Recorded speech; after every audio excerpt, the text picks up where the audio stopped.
Seorang petani kaya berdiri di halaman rumahnya, memeriksa ladang dan kebunnya. Jagung tumbuh subur dan pohon dipenuhi buah-buahan. Biji-bijian tahun sebelumnya masih bertumpuk begitu banyak di lantai gudang. Kemudian dia pergi ke kandang di mana sapi-sapi diberi makan, sapi-sapi gemuk, dan kuda-kuda secerah kaca. Akhirnya dia kembali ke ruang duduknya dan melirik ke peti besi tempat uangnya berada. Sementara dia berdiri mengamati kekayaannya, seketika itu terdengar ketukan keras di dekatnya. Ketukan itu bukan di pintu rumahnya, tapi di pintu hatinya. Dia mendengar suara berkata kepadanya, "Apakah kamu telah berbuat baik untuk keluargamu dengan semua kekayaanmu? Sudahkah kamu berbagi dengan orang miskin yang membutuhkan? Sudahkah kamu membagi rotimu kepada orang yang kelaparan? Apakah kamu sudah puas dengan apa yang kamu miliki? Atau apakah kamu selalu ingin memiliki lebih banyak?" Hatinya menjawab, "Saya sangat keras dan kejam, dan tidak pernah menunjukkan kebaikan apapun kepada keluarga saya sendiri. Jika seorang pengemis datang, saya mengalihkan pandangan darinya. Saya tidak pernah beribadah, tetapi hanya memikirkan untuk meningkatkan kekayaan saya. Jika segala sesuatu yang menutupi langit adalah milikku, aku masih belum merasa cukup." Ketika dia menyadari jawaban ini, dia sangat terkejut. Lututnya mulai gemetar, dan dia terduduk. Kemudian ada ketukan lagi, tapi ketukan yang ini terjadi di pintu rumah. Itu adalah tetangganya, seorang pria miskin yang memiliki sejumlah anak yang sedang kelaparan. "Tahu," pikir orang miskin, "bahwa Anda tidak pernah berbagi. Namun anak-anak saya sedang kelaparan. Saya tidak ada pilihan lain untuk datang kepada Anda." Dia berkata kepada orang kaya itu, "Saya berdiri di sini memohon kepada Anda. Anak-anak saya kelaparan. Pinjamkan saya jagung 4 mangkuk." Orang kaya itu menatap lama, dan kemudian sinar matahari pertama, belas kasih mulai mencairkan setetes es keserakahan. "Aku tidak akan meminjamkanmu 4 ukuran," jawabnya. "Tetapi aku akan memberimu hadiah 1 karung. Tetapi kamu harus memenuhi satu syarat." "Apa yang harus saya lakukan?" kata orang malang itu.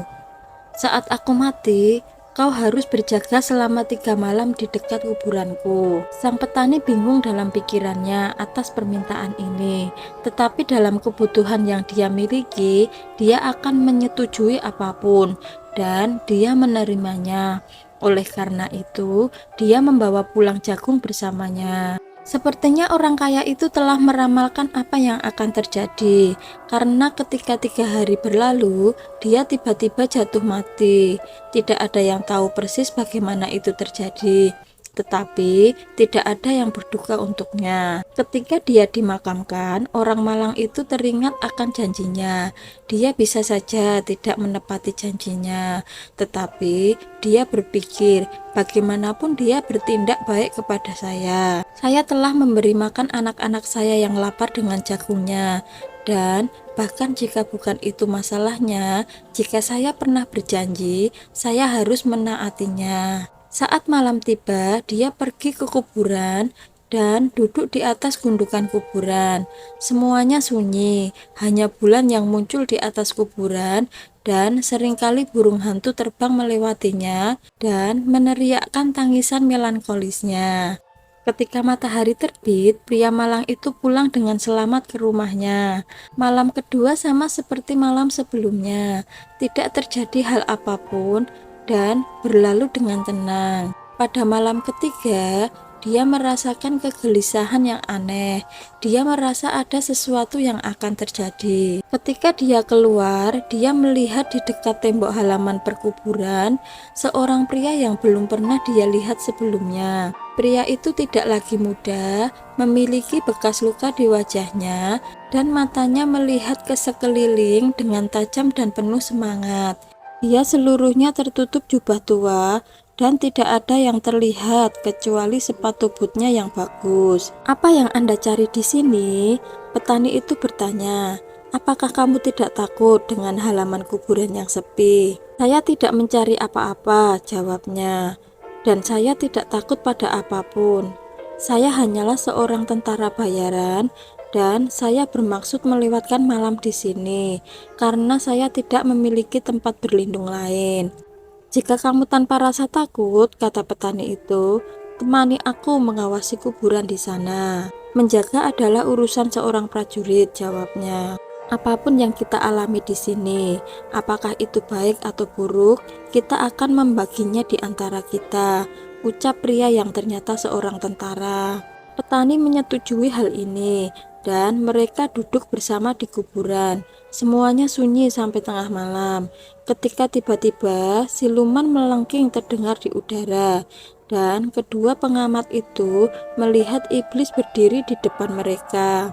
Pergilah dasar manusia, serunya kepada mereka.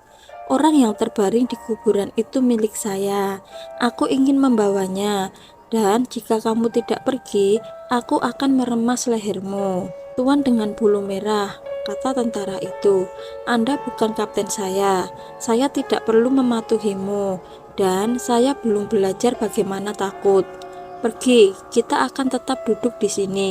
Iblis berpikir dalam hati, uang adalah hal yang terbaik untuk mendapatkan dua gelandangan ini. Jadi, dia mulai memainkan cara yang lebih lembut dan bertanya dengan ramah, apakah mereka tidak mau menerima sekantong uang dan pulang dengan membawa uang itu? Usul yang menarik, jawab prajurit itu, tetapi satu kantong emas tidak akan berguna bagi kami. Jika Anda mau memberikan uang sampai salah satu sepatu bootku penuh, maka kami akan pergi dari kuburan ini. Saya tidak memiliki koin emas sebanyak itu saat ini, kata iblis, tetapi saya akan mengambilnya. Di kota tetangga hidup seorang penukar uang yang merupakan teman baik saya dan akan dengan mudah memberikan kepada saya. Ketika iblis telah lenyap, prajurit itu melepaskan sepatu but kirinya dan berkata, kita akan membuat lubang di dasar sepatu ini. Berikan pisaumu kawan.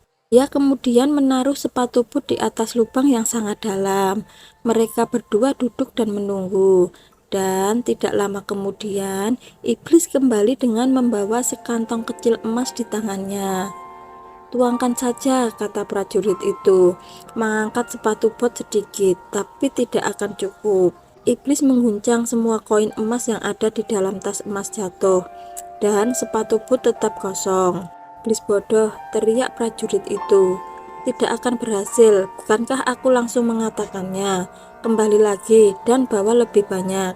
Iblis menggelengkan kepalanya, pergi dan dalam waktu 1 jam datang dengan tas yang jauh lebih besar di bawah lengannya. Sekarang tuangkan, teriak prajurit itu. Tapi aku ragu, butnya tidak akan penuh. Emas itu berdenting saat jatuh, tapi butnya tetap kosong.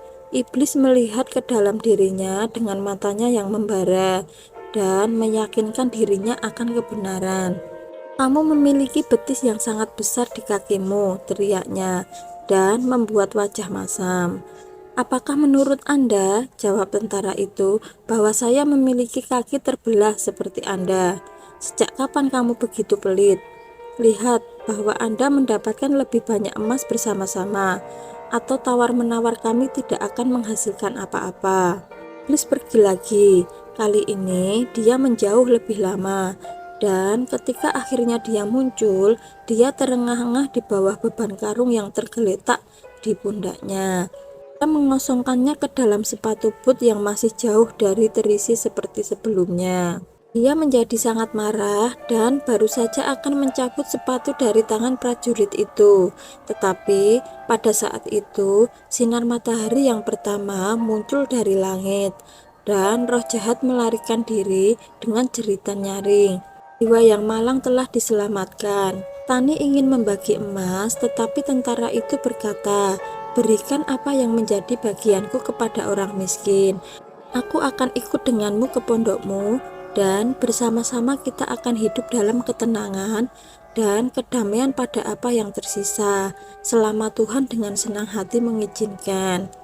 Setelah itu, mereka pun hidup bahagia dengan kekayaan berlimpah dari yang diberikan oleh iblis.